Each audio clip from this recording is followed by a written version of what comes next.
4 days before the auction that was supposed to mark 41 years of my bookshop on Maple Avenue, my deliveryman caught my elbow on the sidewalk and said, low and quick, "Don't unlock the front. Walk around back, please."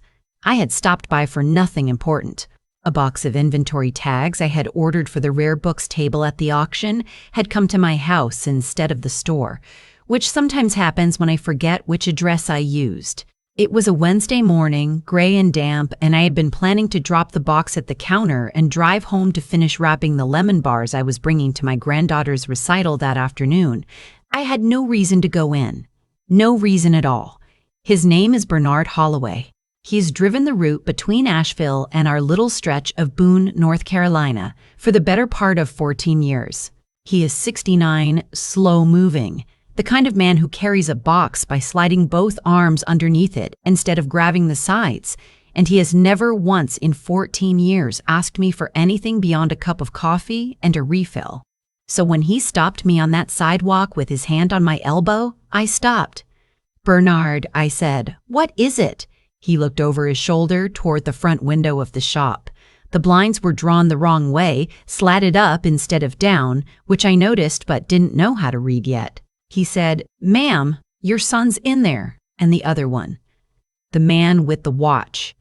I knew who he meant. The other one was my son's husband, Sterling, who had married my boy 6 years ago and had since become the general manager of my shop, on the strength of an MBA he never used and a particular kind of competence that always seemed to find the easiest version of any problem. The watch was a gift my son had given him for their 3rd anniversary. It cost more than I made in a month. I asked Bernard what they were doing. He said, "I came to drop the penguin order at the back this morning, around 7, before you usually come in." The lights were on. They didn't know I was there. I heard them through the storeroom door. "Ma'am, I'm not a man who repeats things, but I think you need to hear what they were saying, and I don't think you should let them see your car out front." I looked down at his hand still on my elbow. He let go like he had only just noticed it was there. I followed him around the side of the building, past the trash bins and the little patch of dirt where I keep planning to put in a bench and never do. He has a key to the back service door from years of off-hours deliveries. He unlocked it quietly and held a finger to his lips, which felt absurd. A man of 69 shushing a woman of 67 in her own shop, except that it was not absurd at all. He led me up the back stairs that go to the small mezzanine I use for storage, and he stopped me 3 steps from the top, where the slatted railing looks down on the children's section.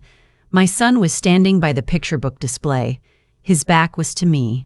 He was on the phone, but the call was on speaker, propped on top of the bookshelf. Sterling was sitting in one of the little reading chairs we keep for kids' story hour, his knees up to his chest because the chair was made for someone 3 feet tall, and he was holding a manila folder open on his lap. The voice on the speaker was a woman I didn't know. She was saying something about a 48-hour window. She was saying the auction was the cleanest cover they were going to get because the inventory revaluation would already be happening in public, and any discrepancy in the post-auction asset sheet could be attributed to live event variance, which she said in a tone that suggested this was a phrase she used often. Sterling said, "And the trust paperwork is set?" She said, "Signed by the trustee yesterday. As soon as your mother-in-law executes the consolidation agreement Saturday night, the title transfers Monday morning at 9. I pressed my palm flat against the railing. The wood was cold. My son said, "She's not going to ask questions about the consolidation thing. She doesn't read past the first page anymore. Sterling will walk her through the highlights." Sterling said, "I've already prepped it. I'll bring it up after the toast, when she's tired. She'll sign anything I put in front of her after the toast." She always does. The woman on the phone laughed a little, not unkindly, which somehow was worse.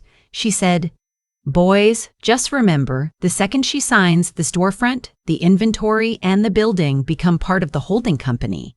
You can sell the building to Worth and Bray within a week. They've already been asking. We split 60-40 as agreed, and you walk away from the bookshop business clean.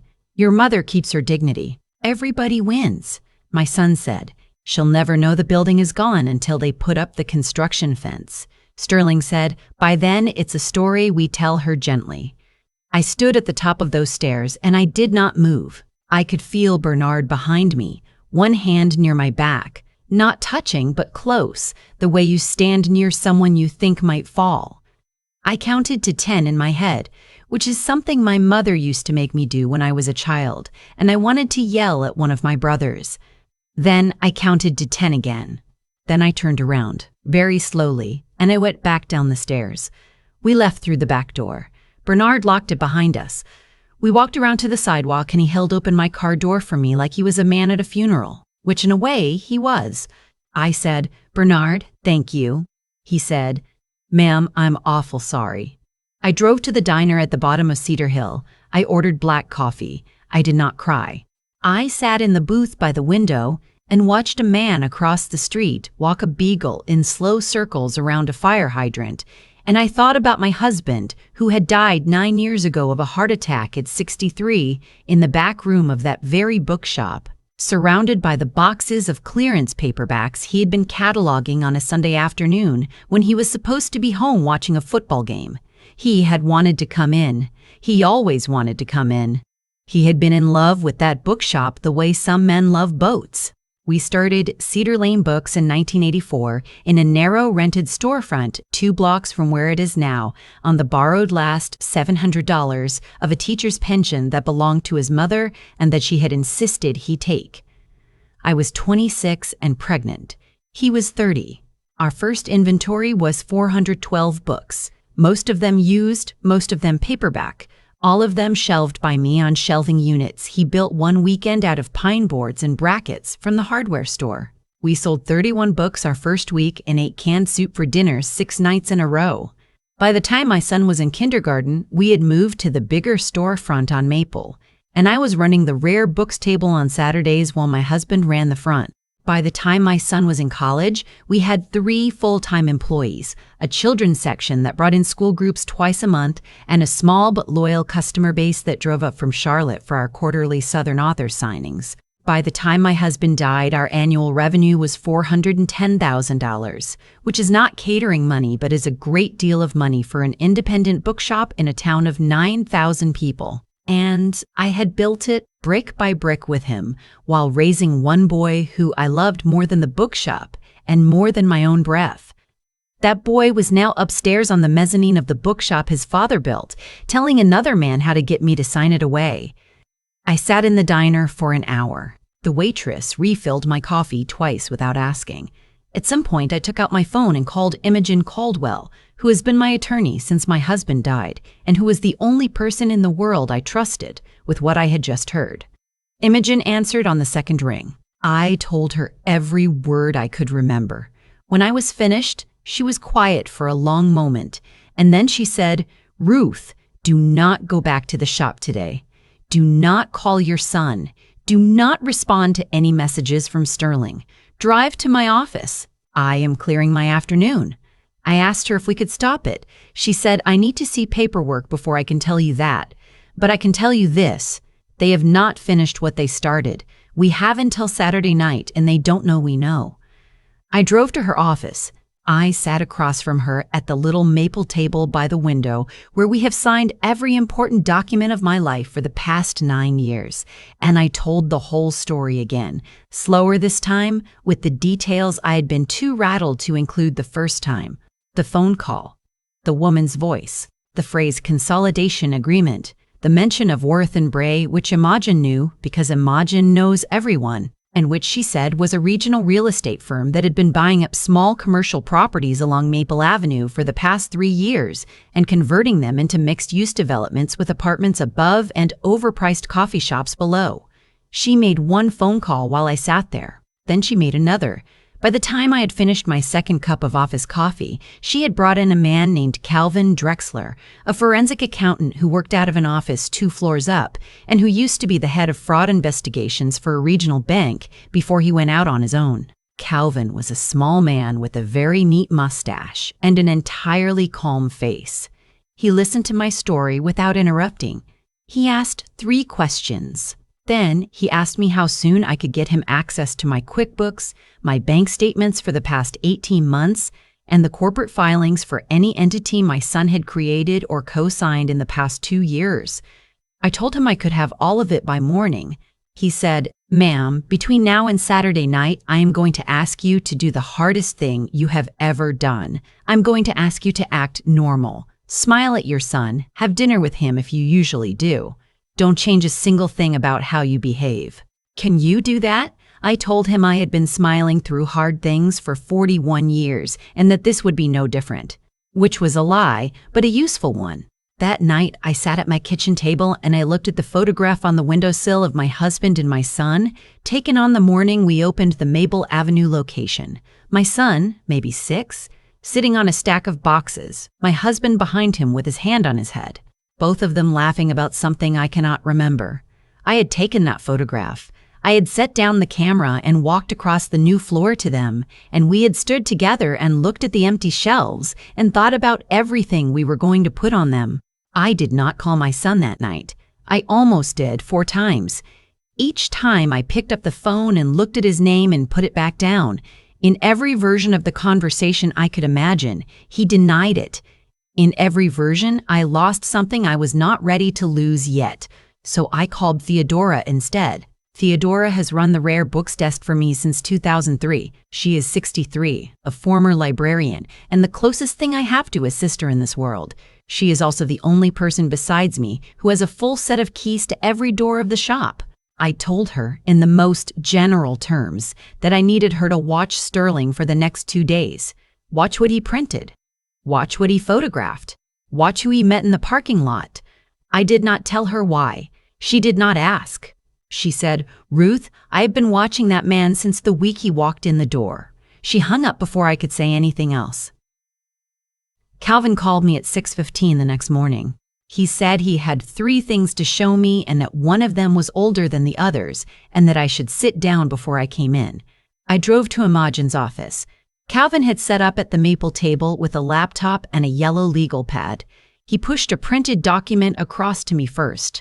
It was a corporate filing, the state of Delaware, an LLC named Maple Holdings Consolidated, registered 6 weeks ago, 2 members of record, my son, and a shell entity called Brookline Asset Partners. Calvin tapped the second name with the eraser end of his pencil. He said Brookline was a recurring vehicle used by a private equity group in Charlotte called Pemberley Holdings, which had been quietly buying small specialty retail properties across the Southeast and flipping them within 12 to 18 months. Pemberley, he said, had a particular pattern. They identified family-owned businesses on commercial real estate worth more than the business itself. They worked through an inside operator, usually a family member or someone married into the family, to push through a consolidation agreement that bundled the storefront, the inventory, and the building into a single holding entity. Then they sold the building. The business name, the inventory, the goodwill, and the brand all got liquidated or sold separately, often to chain competitors who were happy to buy out a longtime local for pennies on the dollar. He said Cedar Lane Books was the 5th match for that pattern in his investigation file. The other 4 had all closed in the past 2 years. The owners had all signed something they thought was a routine business consolidation. The buildings had all become apartment buildings within 9 months. The second thing was an email. Sterling to a woman named Doris Whitfield at Pemberley Holdings, dated 3 weeks ago. Subject line: Cedar Lane Revised Narrative, Owner Profile Draft. Calvin handed me the printout. I read it twice. It described me. It described me as a woman in cognitive decline, exhibiting increasing emotional volatility, forgetfulness around inventory management, and resistance to modernization that has measurably hurt revenue over the past 2 fiscal years. It said I had refused to install a new point-of-sale system, which was true, but Sterling had never proposed one. It said I had begun missing payroll deadlines, which was a lie.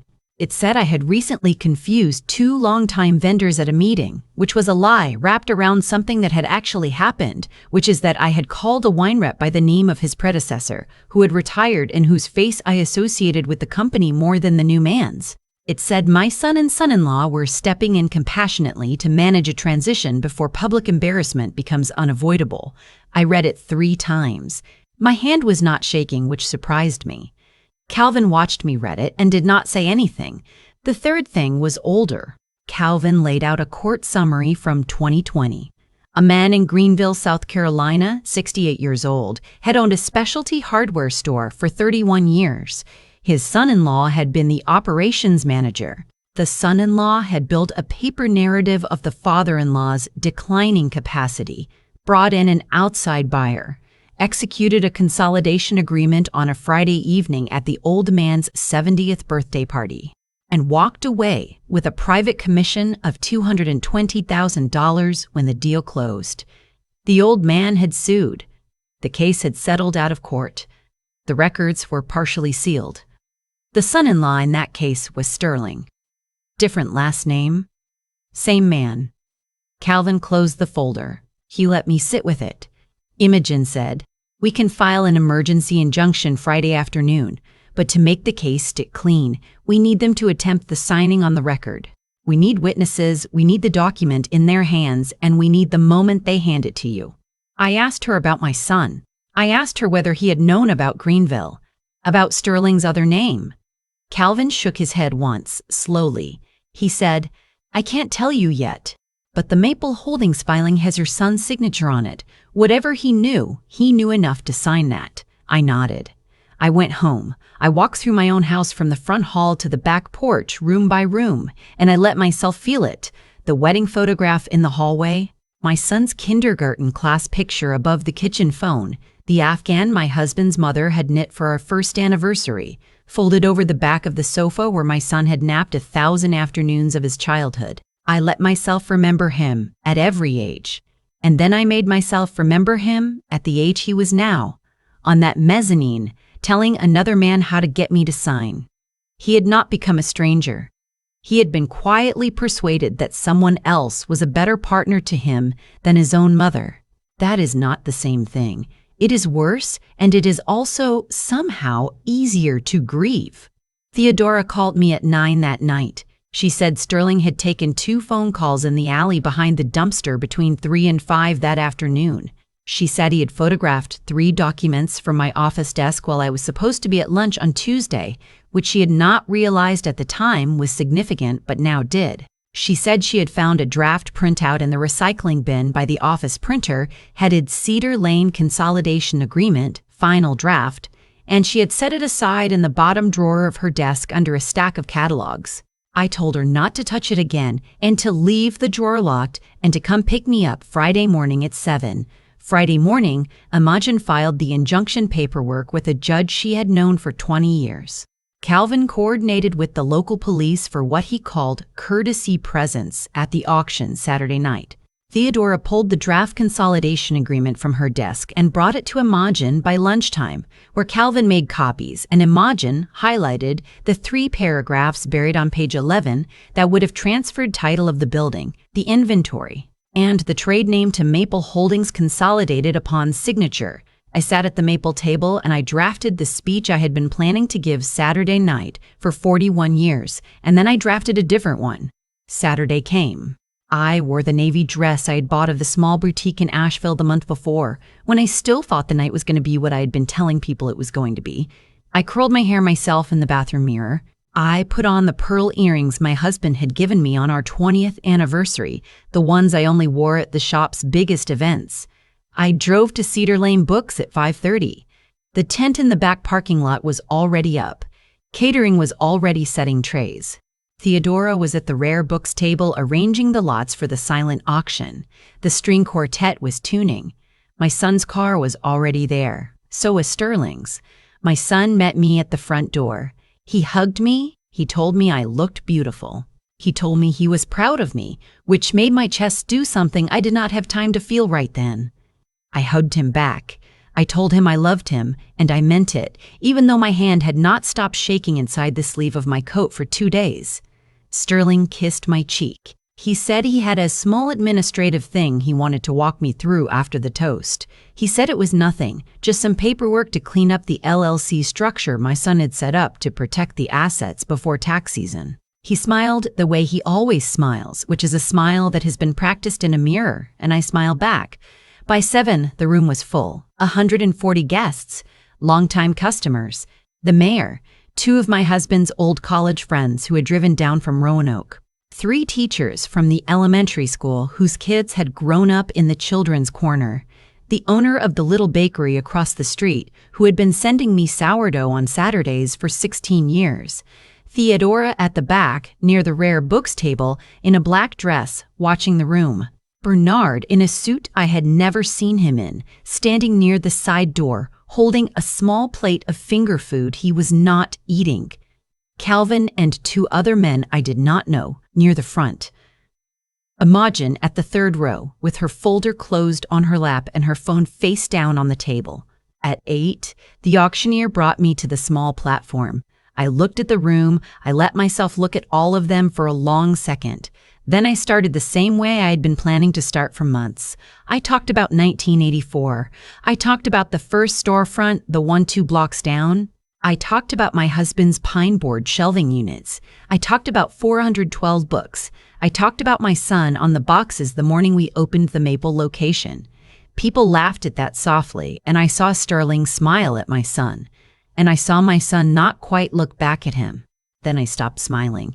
I said, 41 years teaches you a few things. It teaches you how to read a balance sheet. It teaches you how to spot a customer who's going to be a friend for life in the first 30 seconds.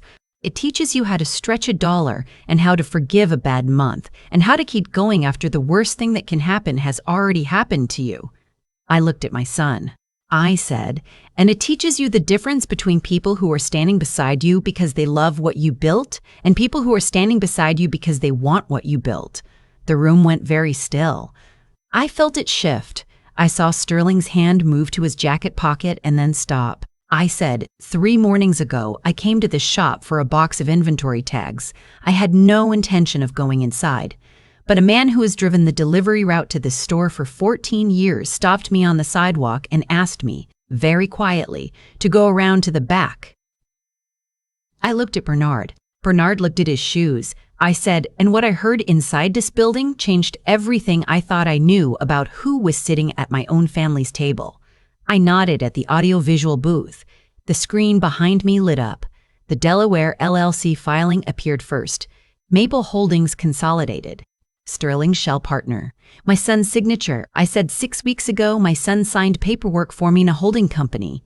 He signed it because he was told it was a routine consolidation for tax purposes. He was not told that the other member of that LLC is a shell entity controlled by a private equity group in Charlotte that has, in the past 2 years, used the same structure to acquire and demolish 4 other family-owned businesses in the Southeast. The screen changed.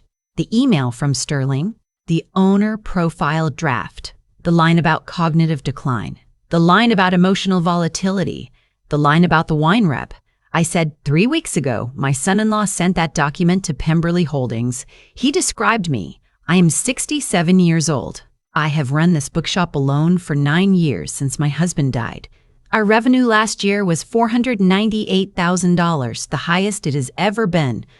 I have not missed a payroll deadline in 4 decades. I called my wine rep by the wrong name once in March, because his predecessor of 11 years had just retired, and I will tell you the truth, I would have called him by the wrong name even at 27. I heard someone in the audience laugh, once, soft and bitter. The screen changed again. The court summary from Greenville. I said 5 years ago in Greenville, South Carolina, a man my husband's age signed a consolidation agreement at his 70th birthday party. He lost his business and his building in 9 months. The man who walked him through that paperwork is sitting at table 6 tonight. Sterling stood up. He said my name. He said, Ruth, this is. I said, sit down. He did not sit down. Imogen stood up from the 3rd row. She said, Your Honor, Judge Marlon Pritchard, who had been a customer of mine since 1992, who had brought every one of his grandchildren to Story Hour, who had performed 2 of my employees' weddings as a retired magistrate, stood up from table 8. He said, The emergency injunction is in effect as of this moment. All asset transfers, sale agreements, and title transfers associated with Maple Holdings Consolidated and Pemberley Holdings are frozen. The local sheriff's office has been notified. The room erupted. Not loudly. The kind of room sound that is more like a long exhale than a noise. Heads turned. Sterling looked at the side door. Calvin and the two other men I did not know moved toward him from 3 directions at once, very smoothly, the way you move when you have done this before. I turned back to the room. I said, "I want you to hear from someone." The screen changed to a live video call. The face that appeared was a man in his early 70s, sitting in a kitchen with yellow curtains behind him. He said his name. He said he had owned a hardware store in Greenville for 31 years. He said he had signed a consolidation agreement at his 70th birthday party. He said he had spent the next 18 months losing everything he had built and the next 3 years getting back what little he could, and that he was watching the live stream tonight because Imogen had called him on Thursday and asked him if he would be willing to speak. He looked into the camera. He said, "Ma'am, I am glad somebody stopped you in a parking lot. I wish somebody had stopped me." The room was silent. Sterling was being walked toward the side door by Calvin's 2 colleagues. He was not yelling. He was saying something very fast and very quiet to one of them, and the man was not responding. My son had not moved from his chair. I stepped down from the platform. I walked across the room to where he was sitting at table 1. I pulled out the chair next to him. I sat down. He did not look at me. I said his name. Once. Softly. He looked up. His eyes were wet, and he was trying not to let them be. He said, "I didn't know about Greenville." I said, "I know." He said, "I didn't know about the email." I said, "I know that too." He said, "He told me you were getting tired. He told me you wouldn't admit it, but he could see it, and that the company was bleeding money on the rare books table and the children's hours, and that you wouldn't listen to anyone but him. And he said if I really loved you, I would help him protect you from yourself." He stopped. He said, "I wanted to believe him because if you needed protecting, then I was finally good for something here.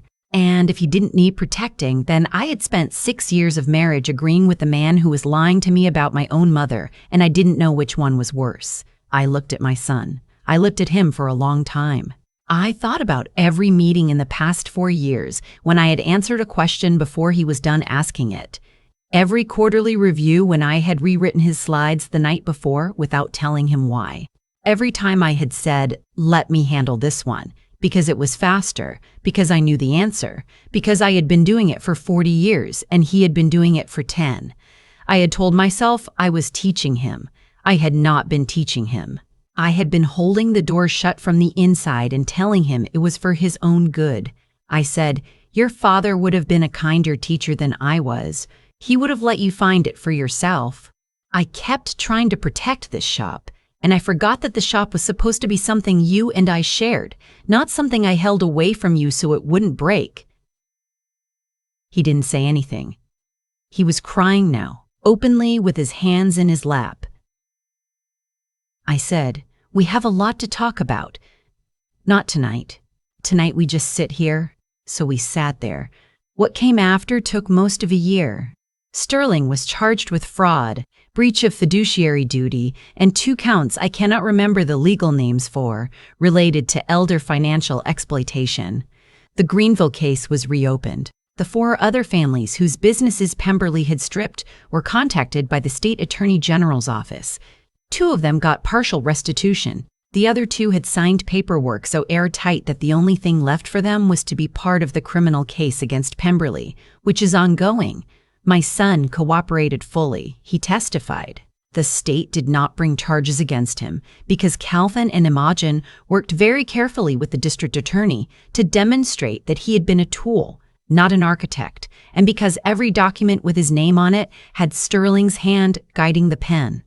I will not pretend that was easy. It was not easy. There were 3 months in there where my son could not look me in the eye, and 2 months after that when I could not entirely look at him either. And one Thanksgiving where we sat at my kitchen table and ate a turkey breast in silence because neither of us knew how to start the conversation we needed to have. We started it eventually. We're still in it. The divorce was filed in November. It was quick. My son moved into the apartment above the shop, which had been empty since my husband and I lived in it before our son was born. He runs the rare books table now on Saturdays. Theodora is teaching him what she taught me 22 years ago. He is slower at it than she would like, and she is harder on him than she is on the part-time college kids.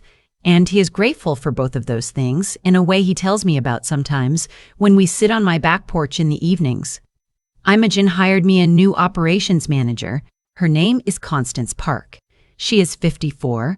She has run 2 independent bookshops in Vermont, and she asks me questions I do not always have answers to, which is the point. She and my son disagree about 3 things a week, and I let them, and I do not step in unless they ask. That has been the hardest part of all of this, not stepping in. Bernard retired in March. We threw him a party in the children's corner with a sheet cake from the bakery across the street. He shook my hand and told me he hadn't done anything special, and I told him he had done the only thing that mattered, which was to stop me on the sidewalk and ask me to go around to the back. He looked at his shoes the whole time I said it. Theodora is still at the Rare Books desk on weekdays. She is teaching herself online inventory management software, which she pretends to hate, which she actually loves. My granddaughter is 7 now. She comes to the shop on Saturday mornings and sits in the same chair Sterling sat in that Wednesday morning, except she fits in it. She is teaching herself to read by pulling the picture books off the bottom shelf one at a time and sounding them out to her stuffed rabbit, which she calls Mr. Time. Carrots, which is the kind of name a 7-year-old gives a rabbit, and I love her so much for it that sometimes I have to walk to the back of the shop and stand by my husband's old desk for a minute before I can come back out. I have run this bookshop for 41 years. I have made payroll in months. I did not know how I was going to make payroll. I have rebuilt after a flood in 2003 and a slow death of the foot traffic on Maple Avenue between 2010 and 2014, and the kind of grief that I will not even try to describe here. I know how to fight. What I did not know until that gray Wednesday morning on the sidewalk is that you can build something for 41 years and still be standing in the wrong place when the most important thing is being said, 3 feet away from you. You can keep your hand on the wheel for so long that the people in the car with you stop believing they're allowed to touch it. My son did not betray me because he wanted my bookshop. He betrayed me because he had stopped feeling like he belonged in it. I made that. Sterling found it, the way a thief finds an unlocked back door, but I had left the door unlocked. That is the part that sits with me, not the courtroom, not the injunction, not the night. The morning, 3 weeks after the auction, when my son knocked on my back porch door at 6:30 in the morning with 2 coffees and sat down next to me and said, "Mama, I forgot how the bell sounds when you open the front door of the shop in the morning. I want to be the one who opens it tomorrow." And I gave him the keys. If you've stayed with me this whole way, thank you. I mean that. This is not an easy thing to say out loud, and it has taken me a long time to be able to say it without my voice catching. Tell me in the comments, if you had been standing at the top of those stairs with me that Wednesday morning, hearing what I heard, would you have walked back down and stayed quiet to keep your family whole? Or would you have done what I did? I don't think there is one right answer. I think it depends on what you are most afraid of losing. For me, the answer changed 3 times in 3 days. On Wednesday morning, it was the bookshop. By Friday night, it was my son. By Saturday at 8, it was the truth. And whether I had it in me to say it out loud in front of 140 people who had loved me for most of my adult life, I'm still here. The bookshop is still here. My son is still here. And some days, that is the whole answer. I have thought about that gray Wednesday morning more times than I can count, and what I keep coming back to is not the betrayal itself, but the small unlocked door I had left open inside my own house for years without knowing it. Sterling did not invent the wound he found in my son. He walked through a doorway that was already standing open, and I am the one who left it that way, not out of malice, but out of 41 years of habit, of answering the question before it was finished, of rewriting the slides at midnight without telling anyone, of saying, "Let me handle this one" so many times that my own son stopped believing his hands were strong enough to hold what his father and I had built. That is the part of cause and effect we don't always want to see. We tell ourselves the villain made the trouble. The truth is usually quieter. The villain found the trouble we had already made and he used it. Nothing else would have worked. If my son had felt fully trusted, fully needed, fully grown inside that bookshop, Sterling could have whispered to him for 10 years and gotten nowhere. I have come to believe that 3 things hold a life together, and I have had to learn, late, what each of them actually means.